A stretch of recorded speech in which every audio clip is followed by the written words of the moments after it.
Il n'y aura jamais une voiture de ce niveau. Rigolaient les vendeurs du concessionnaire.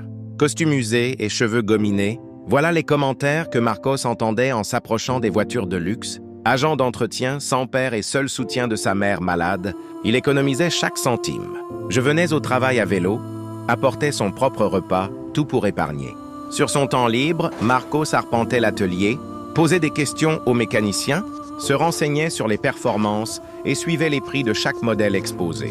Il rêvait de pouvoir un jour emmener sa mère, qui affrontait de longues files d'attente de bus et souffrait constamment dans une voiture confortable. Mais chaque fois qu'il s'approchait pour admirer l'une des voitures, cela devenait une moquerie. Voici venir le pauvre illuminé, va chercher le chiffon et envole ce balai par là.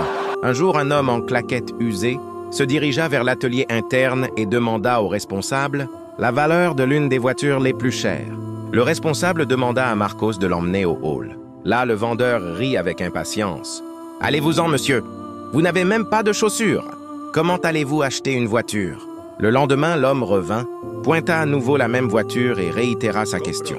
Un autre vendeur le congédia en reprenant son téléphone, tout en disant qu'il n'avait pas de temps à perdre. Marcos, posant son balai, s'approcha du directeur du magasin. « Puis-je aider ce monsieur? Il a l'air d'aimer les voitures comme moi et... Qui sait? Je suis peut-être doué pour vendre aussi. » Le directeur, surpris, autorisa. « C'est bon, garçon. Je ne peux pas laisser le vieux dehors.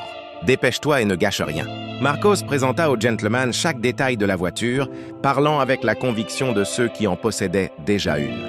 Le sieur Anthony, impressionné, demanda « Si vous deviez choisir l'une de ces voitures, laquelle prendriez-vous ?»« Celle-ci, dit Marcos, les larmes aux yeux. Elle est sûre, spacieuse. Ma mère serait très à l'aise dedans. » Le sieur Anthony sourit, appela le directeur et dit « Ce jeune homme m'a vendu la voiture. J'en prends deux, une pour moi et une pour lui. » Tout le monde était sous le choc. Le seigneur était le sieur Anthony, l'un des plus grands agriculteurs de la région, propriétaire terrien et éleveur. Il était venu en ville justement pour étendre son entreprise. Il paya cash et avant de partir, laissa un message ferme « Je vous suggère de promouvoir Marcos. Il comprend mieux les clients qu'aucun de vous. » Des semaines plus tard, Marcos était embauché comme vendeur. Des mois plus tard, il devint directeur du magasin.